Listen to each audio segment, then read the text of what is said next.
जवाब दिया है उन तमाम लोगों को जो एतराज कर रहे थे कि वो मौरीसी सियासत है और वो क्यों अपने भाई के लिए बाहर निकल रही हैं या वो खुद क्यों तहरीक चलाने के लिए निकली हैं। तो मैंने आपको पहले भी बताया था कि वो कोई इलेक्शन लड़ने के लिए तो निकली नहीं, ना उन्होंने कोई वजीर बनना है, मुशीर बनना है, सेनेटर बनना है, कुछ भी ऐसा उनका तो है नहीं। वो तो अपने भाई के लिए आई है और वो पहले भी ये करती रही हैं, आज भी वो यही कर रही हैं।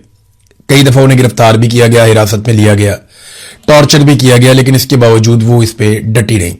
अब उन्होंने बड़ा साफ जवाब दिया है जितने लोग तनकीद करने वाले हैं उनको, हम बिल्कुल मौरूसी हैं, हम अपने भाई के लिए खड़े होंगे, हमें कोई रोक नहीं सकता, हम इमरान खान का साथ नहीं छोड़ेंगे और इमरान खान को जेल से बाहर निकालेंगे। जिसको मुजामत नहीं करनी, जिसको ताने कसने हैं, जिसको चीखें मारनी है, वो जाकर बूट चमकाए। इमरान खान साहब के नाम पर ओहदों के मजे आप लूटें और फिर मौरूसियत की चीखें भी आप मारें। बल्कि नाज़रीन आप ऐसा करेंगे, मैं आपको ये पूरा पढ़ के सुनाऊं, इससे बेहतर है कि आप सुन लें कि अलीमा खानम ने क्या कहा इस हवाले से। बताती हूँ, मैं इसको जरा क्लियर कर दूं। हम बिल्कुल मारूसी हैं, हम अपने भाई के लिए खड़े होंगे, हमें क्या कोई रोक नहीं सकता। हम अगर 2 साल से खड़े हैं तो मारूसी हैं तो खड़े हैं ना। अगर जब इमरान खान के बच्चे इमरान खान के लिए आवाज उठाएंगे, मारूसी हैं तो खड़े हैं ना। मारूसी क्या होता है? खानदान। इमरान खान अकेला नहीं है, हम साथ हैं और हम हमेशा साथ रहेंगे। हम उनका साथ नहीं छोड़ेंगे, हम उनको जेल से बाहर निकाल के इंशाल्लाह पूरी मेहनत करेंगे रहेंगे। हम उनके ऊपर सियासत नहीं कर रहे, वो हमारे भाई हैं और हमें किसी से ये नहीं फर्क पड़ता कि वो क्या कहते हैं, हमें नहीं फर्क पड़ता क्या कहते हैं। मसला हमें तो नहीं है ना, लेकिन हम हिफाजत भी करेंगे इमरान खान की। हम अगर कोई गलत बात करेगा, अब हमने ये वार्निंग दे दी है कि हम बिल्कुल अब जाहिर कर देंगे सबके सामने। अगर हमारे भाई का पैगाम कोई गलत करेगा, हम उसको सही कर देंगे। ये हमारी देखिए, अगर हमने अपने भाई को तहफ़्फ़ुज़ देना है, उनको गार्ड करना है, सबसे जरूरी चीज ये कि अगर वो आइसोलेशन में है, उनका नाजायज कोई फायदा ना उठाए।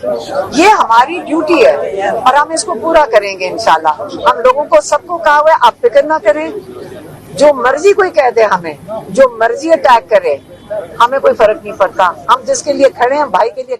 अच्छा जी, बड़ी वजाहत के साथ उन्होंने कह दिया और साफ उन्होंने जवाब दिया कि जिसने जो करना करे, और हम तो खुलकर जो इमरान खान का मौक़िफ़ है वही कौम के सामने रखेंगे और किसी को उनकी कैद तन्हाई का गलत फायदा उठाकर गलत इंफॉर्मेशन बाहर पहुंचाने की या सिचुएशन को मैनिपुलेट करने की इजाजत हम नहीं देंगे। तो ये बड़ा क्लियरली एक मौक़िफ़ आ गया। काजी फायद ईसा सबसे बड़ा मुजरिम है इस कौम का। यानी अगर आप टॉप के बड़े बड़े मुजरिम निकालें ना, तो एक तो मिलिट्री एस्टेब्लिशमेंट है, जनरल बाजवा, उसके बाद बारी आ जाती है जनरल आसिम मुनीर की, फिर बीच में नदीम अंजुम ने बहुत तबाही फेरी। अभी जो DGISI है वो गो के ज्यादा मीडिया के अंदर डिस्कस नहीं होते, लेकिन जो कुछ भी हो रहा है वो DGISI है। जो कुछ भी आज सेक्टर कमांडर्स कर रहे हैं, रिस्पॉन्सिबिलिटी तो जाती है हर तरफ। तो जो बड़े बड़े लोग हैं उनमें जहां मिलिट्री के लोग मौजूद थे जिन्होंने गलत किया, कुछ सियासतदान उनके सहूलतकार बने, वहीं पे जजेस में कुछ ऐसे घटिया किरदार थे जिन्होंने पाकिस्तान का बेड़ा गर्क कर दिया। उसमें जो सबसे मकरूह किरदार था, सबसे घटिया किरदार था, वो काजी फायद ईसा का था। आज जो चीफ जस्टिस है याह्या अफरीदी, याद रखिएगा, इस आदमी ने भी बहुत नुकसान पहुंचाया। इसने कंप्रोमाइज किया और अदालत का हुलिया ही बिगाड़ दिया। इसने हर वो केस दबाया और हर उस चीज को दबाकर बैठ गया जिस चीज से इंसाफ मिल सकता था या पाकिस्तान में अदलिया बच सकती थी। आज अदलिया जितनी कंप्रोमाइज्ड और कमजोर है, उसकी सबसे बड़ी वजह, काजी फायद ईसा से भी ज्यादा बड़ी वजह, वो याह्या अफरीदी है।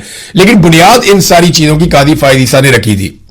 काजी फायद ईसा ने एक फैसला दिया था बड़े गुस्से में आके, मुनाल रेस्टोरेंट वाला, वहां मुनाल की दीवारों पे अभी भी लिखा हुआ है, काजी फायद ईसा को गालियां लिखी हुई हैं लोगों ने। बेशुमार लोग वहां काम करते थे, वो रेस्टोरेंट चलता था, काम ठीक चल रहा था, पता नहीं काजी को क्या तकलीफ हुई, इसने वो बंद कर दिया पकड़ के। और अभी सुप्रीम कोर्ट ऑफ पाकिस्तान ने बकायदा, जो आईनी अदालत है, आईनी अदालत का अब जो ऐसे केसेस, जो क्रिमिनल केसेस हैं या दीगर जो मामला है, उनसे क्या ताल्लुक है? आईनी अदालत में आईनी मामला जाने चाहिए थे कि जनाब आइन की ये तरमीम हो रही है, इसके बारे में बता दें, आइन के अंदर ये शिक तब्दील हो रही है, इसके बारे में बता दें, ये एक कानूनी और आईनी नुक्ता है, इसके अंदर जरा वजाहत फरमा दें। वो चीजें आईनी अदालत में जानी चाहिए थी। وہ تو جاتی نہیں. اب جو باقاعدہ فوجداری مقدمات ہیں وہ بھی آئینی عدالتوں میں چلے جاتے ہیں, اور عمران خان کو پھنسانے کے لیے یہ سب کیا گیا کہ عمران خان کے معاملات اور مقدمات بھی آئینی عدالتوں میں پہنچائے جائیں, کیونکہ آئینی عدالتوں میں وہ نورتن بیٹھے ہوئے ہیں جو پاکستان کی ملٹری اسٹیبلشمنٹ کی منشا کے بغیر فیصلہ ہی نہیں کرتے, وہ اس سے باہر جاتے ہی نہیں ہے. تو اب جناب یہ منال ریسٹورنٹ جو ہے وہ آئینی عدالت میں معاملہ گیا, وہاں سے انہوں نے کہا جی یہ تو غلط فیصلہ تھا قاضی فائد عیسیٰ کا, بڑی زیادتی کی ہے قاضی فائد عیسیٰ نے, فیصلہ کل عدم. اب منال ریسٹورنٹ واپس کھل جائے گا, وہاں پہ کام بھی کر سکتے ہیں لوگ, جا کے کھانا بھی کھا سکتے ہیں. لیکن میرا سوال یہ ہے کہ اتنا عرصہ یہ بند رہا, نسلہ ٹاور گرا دیا چیف جسٹس نے, ایک نے منال ریسٹورنٹ جو ہے وہ گرا دیا, ایک نے ذوالفقار علی بھٹو کو پھانسی لگا دی, ایک نے مخصوص نشستیں ریڑیاں کی طرح بانٹ دی, ایک نے انتخابی نشان ایک پولیٹیکل پارٹی کا لے لیا. یعنی ایسی گھٹیا اور غلیظ حرکتیں کی ہیں ان ججوں نے کہ پاکستان کے سب سے بڑے مجرم یہ جج بن چکے ہیں. ملٹری اسٹیبلشمنٹ ان ججز کے بغیر ایک دن بھی اقتدار میں نہیں رہ سکتی تھی. ان ججز نے ہمیشہ پاکستان کے جرنیلوں کو رستے بنا کر دیے کہ جناب یہ آسان رستہ ہے, ادھر سے آئیے, ہم آپ کو رستہ بنا کر دیتے ہیں, آپ اقتدار کے مزے لوٹیے اور ہمیں ہماری سیٹوں پر مزے لینے دیجیے. اب قاضی فائد عیسیٰ ایک اتنی بڑی شرمندگی بن چکا ہے کہ پاکستان کے طول و عرض میں ہر جگہ سے لوگ لعنت فرما رہے ہیں قاضی فائد عیسیٰ پہ, اور وہ لوگ بھی قاضی فائد عیسیٰ پہ لعنت بھیج رہے ہیں جو ماضی میں ان کے فیصلوں کے دیوانے ہوا کرتے تھے.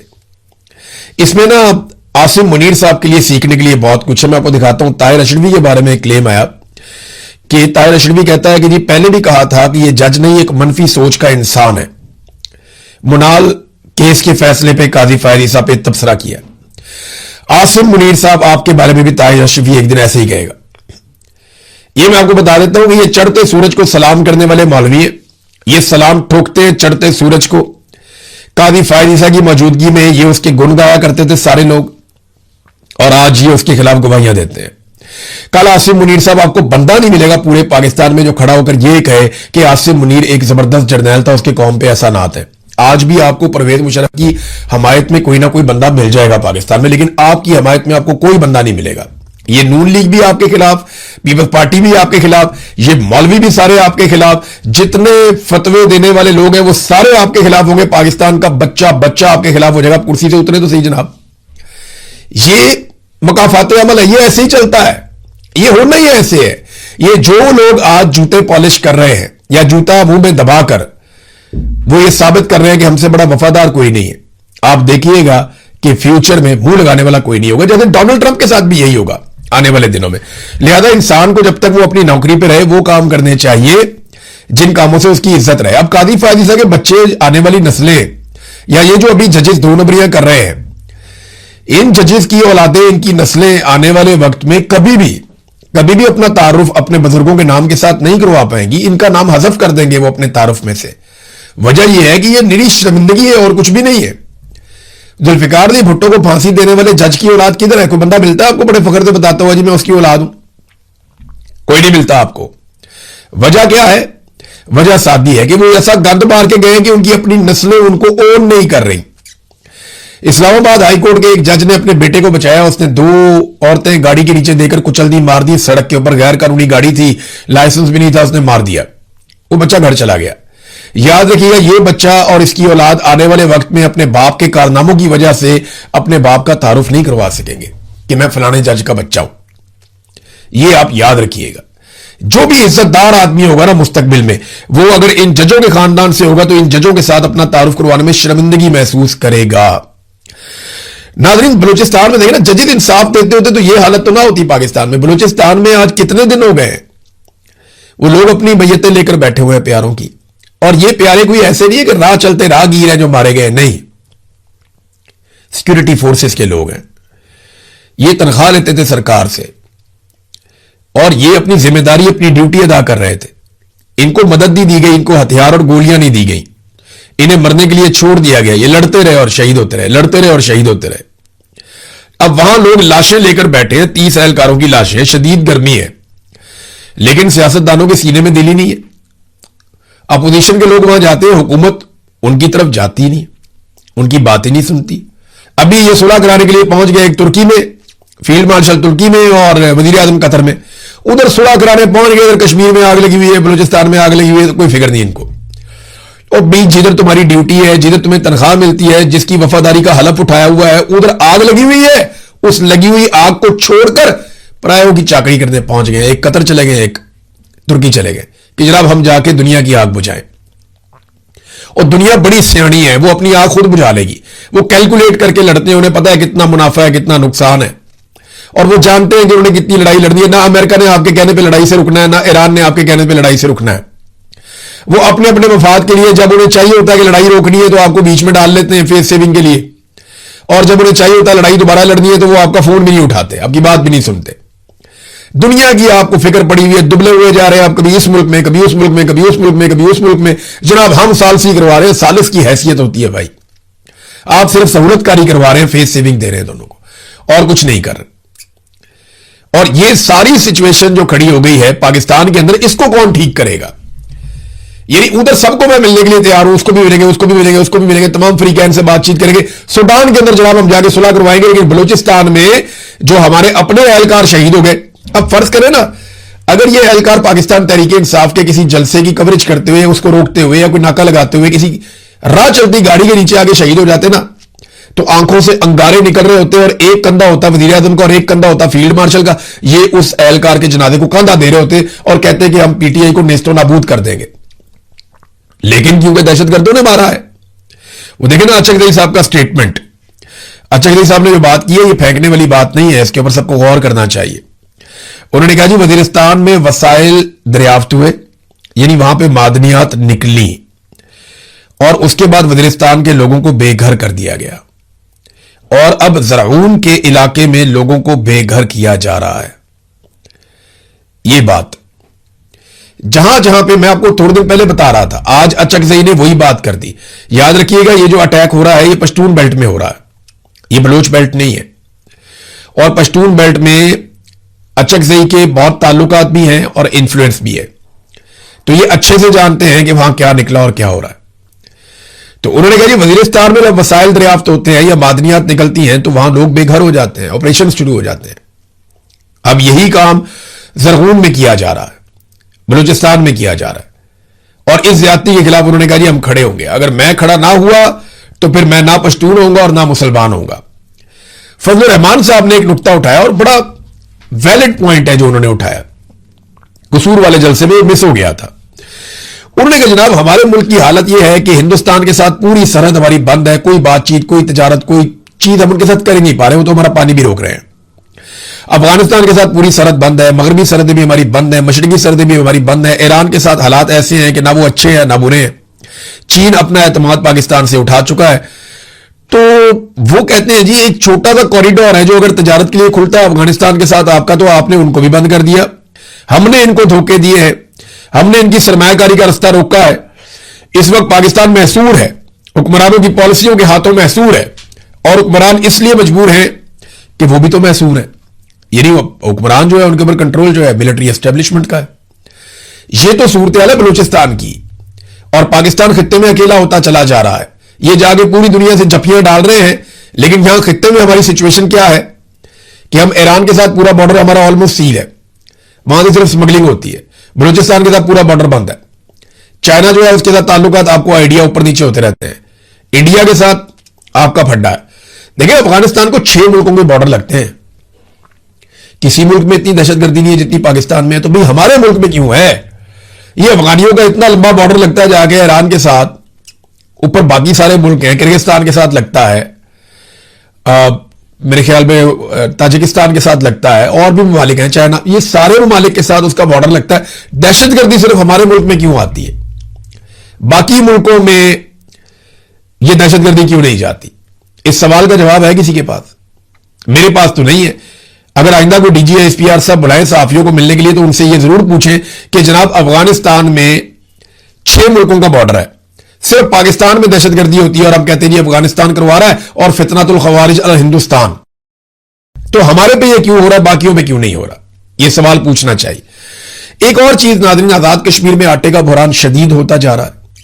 अब क्योंकि बहुत सारे ट्रक रोके हुए थे पंजाब और कश्मीर की सरहद के ऊपर, और उन ट्रकों को गंदम ले जाकर कश्मीर में दाखिल होने की इजाजत नहीं दी जा रही थी। अद्वियात भी रोकी गई, खुराक भी रोकी गई। कश्मीरी इस पे बहुत एहतजाज भी कर रहे हैं, उनके लिए बड़ा प्रॉब्लम क्रिएट हो गया है, ग़िज़ाई किल्लत के शदीद खदशात हैं। तो अब किया यह है हुकूमत ने कि क्योंकि ट्रकों को बार बार लोग आकर देखते थे, उसकी वीडियो बनाते थे और बताते थे कि जनाब ये देखिए ट्रक खड़े, इनको कश्मीर में दाखिल नहीं होने दे रहे, तो सरकार ने इन ट्रकों को वापस रवाना कर दिया। उन्होंने जबरदस्ती कहा कि ट्रक यहां से हटाएं इस शाहरा से और इनको वापस ले जाएं पीछे। यहां गंदम के ट्रक खड़े होते हैं, लोग देखते हैं, वीडियोस बनाते हैं, जो लोग क्रॉसिंग करते हैं वो वीडियोस बनाते हैं और बताते हैं कि पाकिस्तान आजाद कश्मीर में इस वक्त खुराक नहीं जाने दे रहा, लिहाजा आप ये ट्रक यहां से हटा दें। तो वहां से जनाब ट्रकों को हटा दिया गया। लेकिन दूसरे मनाजिर जो मैंने देखे आजाद कश्मीर में, बड़े पैमाने पर लोग निकले हैं एहतजाज करने के लिए। खवातीन हैं, बच्चियां हैं, बच्चे हैं, स्कूलों के यूनिफॉर्म्स में आ रहे हैं, वहां पे आकर बात कर रहे हैं। तो आजाद कश्मीर में एहतजाज को कंट्रोल करने में मुकम्मल तौर पर सरकार नाकाम रही है। तो क्या वहां पे ये एक फ्री एंड फेयर इलेक्शन करवा सकते हैं? अव्वल तो फ्री एंड फेयर इलेक्शन करवाने का इनका इरादा कोई नहीं है, ये धांधला करेंगे। लेकिन क्या ये इलेक्शन करवा भी पाएंगे? मेरी जाती तौर पर राय है कि अगर पीटीआई बाहर निकल गई है, ज्वाइंट अवामी एक्शन कमेटी इलेक्शन लड़ नहीं रही, तो ये आपस में सीटें बांट लें, टॉस कर लें, किसकी हुकूमत होगी किसकी नहीं होगी, आपस में ही कर लें तय।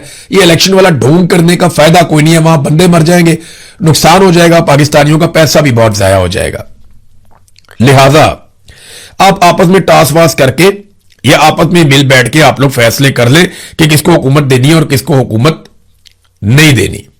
क्योंकि पाकिस्तान जो है ना वो इतना खर्चा नहीं उठा सकता। हालात देखें ना पाकिस्तान के, हमारे मुल्क में ये अभी मैं सुन रहा था हारून शरीफ साहब को, बड़े सीनियर एनालिस्ट हैं और ये इकोनॉमिस्ट हैं, वो ये कहते हैं जनाब के पाकिस्तान में जो नेट फॉरेन इन्वेस्टमेंट है वो नेगेटिव है। यानी पाकिस्तान में जो पैसा आया इस ज़मन में वो 1.6 अरब डॉलर था और जो पाकिस्तान से निकल गया वो 2.5 अरब डॉलर था। तो आप प्लस माइनस करें तो 1 अरब डॉलर का तो आपको नुकसान हो गया उल्टा। फिर वो ये कहते हैं कि 19 मल्टीनेशनल कंपनियां पाकिस्तान से निकलकर चली गई पिछले 2 साल में। फिर इन्वेस्टमेंट टू जीडीपी की सूरत हाल यह है कि 50 साल का हमारा सबसे बड़ा डिप है। 50 साल में इतनी कम नहीं हुई जितनी अब हो गई है। बिजली के ऊपर हमारे ऊपर सर्कुलर डेब्ट चढ़ा हुआ था, कर्जा चढ़ा हुआ था, हमने बिजली की अदायगियां नहीं की हुई थी। अब पता चला गैस के ऊपर और पेट्रोल के ऊपर भी चढ़ा हुआ है। पता कितना है? 3600 अरब रुपए, 3600 अरब रुपए।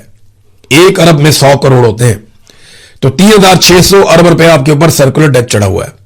किसका? पेट्रोलियम का और गैस का। बिजली का इसके अलावा वो पिछले साल का जो डाटा था उसके मुताबिक 2500 अरब पिछले साल वाले डाटा में था। तो इतने कर्जे आपके ऊपर सिर्फ ये इंटरनली इन 3 चीजों के चढ़े हुए हैं, गैस पे, पेट्रोल पे और बिजली पे। और आपकी कमर टूट गई है ज्यादा बिल दे देकर, लेकिन फिर भी ये कर्जे पाकिस्तान के ऊपर चढ़े हुए हैं। मैंने आपको बताया था ना कि जो आसिम मुनीर रजीम है ये मुकम्मल तौर पर नाकाम हो चुका है, फेल हो चुका है। अब इनको ये मलबा किसी पे डालना है, ये मलबा भी किसी पे नहीं डाल पा रहे। ये दुनिया में जाके इधर उधर जो कोशिशें करते हैं कि हमें कुछ पैसा मिल जाए, कोई सरमायाकारी लेकर पाकिस्तान में आ जाए, कोई 2, 4, 10 अरब डॉलर पाकिस्तान में आ जाए। जो पैसा पाकिस्तान में आना था वो चाइना ला चुका है। जितना पाकिस्तान में पैसा पहले आना था वो आ चुका है। अब इतनी दहशतगर्दी और मारामारी के अंदर जब रोजाना बैन अल-अक़वामी खबर यह चलती है कि आज फलां शहर पे कब्जा हो गया, आज फलां शहर पे कब्जा हो गया, आज वहां धमाका हो गया। वो जीवनी का मैंने मंजर देखा, उन्होंने लाके ट्रक पूरा मारा कंपाउंड के अंदर, पूरा कंपाउंड तबाह कर दिया सिक्योरिटी फोर्सेस का। ये मनाजिर पूरी दुनिया देख रही है। टीटीपी और बलूचिस्तान लिबरेशन आर्मी BLA वो बाकायदा वीडियोस जारी कर रहे हैं, बता रहे हैं जनाब ये देखें हमने ये पाकिस्तान की हालत कर दी है। और इससे बैन अल-अक़वामी सतह पे इंपैक्ट क्या जा रहा है? कोई नहीं आता यहां सरमायाकारी लेकर, कोई पागल ही होगा जो सरमायाकारी लेकर आएगा। और पाकिस्तान के अंदर पॉलिटिकल स्टेबिलिटी बिल्कुल नहीं है, और वजह उसकी यह है कि इमरान खान को जबरदस्ती हमने जेल में बंद करके रखना है। उसके अलावा इनके पास ऑप्शन कोई नहीं है। और जब कुछ भी नहीं होता ना आपके पास, तो फिर आप रंगबाजी करते हैं। वो रंगबाजी आप देखें ना कैप्टन सफदर ने की है, वो लोगों ने वहां पे वीडियो बना के डाल दी सोशल मीडिया पे। कैप्टन सफदर साहब भी कारनामे ही करते रहते हैं। सबसे बड़ा कारनामा तो उनका अपनी शादी वाला कारनामा ही बहुत बड़ा है कि वहां ड्यूटी कर रहे थे, उधर शादी कर दी उन्होंने। लेकिन वो उनकी निजी जिंदगी है, अल्लाह ताला कामयाब करे उन्हें और उन्हें हंसता बसता खुशहाल रखे। लेकिन कारनामा जो उन्होंने किया वो देखें आप। कैप्टन सफदर आजकल अपने इलाके के अंदर जो खैबर पख्तूनख्वा में वो गैस के इफ्तिताह करते फिर रहे हैं। एक जगह जाते हैं गैस का इफ्तिताह, दूसरी जगह जाते हैं गैस का इफ्तिताह, तीसरी जगह जाते हैं गैस का इफ्तिताह। वो मकामी कोई नौजवान है, उन्होंने कहा जी गैस का ये इफ्तिताह करता है। पीछे पूरे एरिया में गैस नहीं आ रही, ये आगे जाता है एक जगह पे गैस का इफ्तिताह कर देता है। ये कैसे हो रहा है? ये कैप्टन साहब इफ्तिताह कैसे करते फिर रहे हैं गैस का? रास्ते में गैस नहीं है, पाइपलाइन बिछी नहीं है, ये गैस का इफ्तिताह कैसे कर दिया? उन्होंने जनाब एलपीजी का सिलेंडर पकड़ लिया। इन्होंने काम क्या किया? रंगबाजी चेक करें आप, इनकी नौसरबाजियां, यही मरियम नवाज ने, मुझे लगता है यही से नौसरबाजियां इन्होंने एक दूसरे से सीखी हैं। वो एलपीजी का सिलेंडर है, वो रखा हुआ है गाड़ी के अंदर, उसको ले लेकर फिर रहे, जहां दिल करता है वहां सिलेंडर खड़ा किया, उसके साथ पाइप लगाया, गैस का इफ्तिताह कर दिया, रोला डाल दिया, जनाब गैस आने लगी, गैस का इफ्तिताह हो गया, गैस पता नहीं कब आएगी। ये नाज़रीन सूरत-ए-हाल और हालात हैं इनके, रंगबाजी के साथ ये मामला चला रहे हैं। प्रैक्टिकली इन्होंने पाकिस्तानियों के लिए कुछ नहीं किया। नाज़रीन, अमेरिका और ईरान में शदीद झड़पें शुरू हो गई हैं दोबारा, और वजह उसकी यह है कि अमेरिका को लगता है कि आबना हुर्मुज़ को पहले की तरह खुलना चाहिए, ईरान को लगता है नहीं, उनका कंट्रोल वहां पे रहना चाहिए। यहां से लड़ाई ट्रिगर हो जाती है। जब से जंगबंदी हुई है उसके बाद से लेकर अब तक इस वक्त जो झड़पें हुई हैं वो शदीद तरीन है। अमेरिका ने जंगबंदी के बाद सबसे बड़ी बमबारी ईरान पे अब की है गुज़िश्ता 2-3 दिनों में। ईरान ने जो जवाबी कार्रवाई की है, उन्होंने अमरीकी अड्डों को कतर में, कुवैत में, बहरीन में, यूएई में और उर्दन में निशाना बनाया, और वहां नुकसान भी हुआ है। इसकी तफसीलात अमेरिका कल जारी करेगा। एक और खबर है नाज़रीन, वो बड़ी दिल दहला देने वाली और हैरान कर देने वाली खबर है कि ईरान के एक साबिक सदर को अमेरिका ने कैसे काबू किया। न्यूयॉर्क टाइम ने उसके ऊपर एक रिपोर्ट लिखी है। वक्त कम है, अगले वीलॉग में मैं आपको बताऊंगा, इसके बारे में मैंने निशान लगा दिया है। अब तक के लिए इतने, अपना ख्याल रखिएगा, अपने इस चैनल का भी। अल्लाह हाफ़िज़।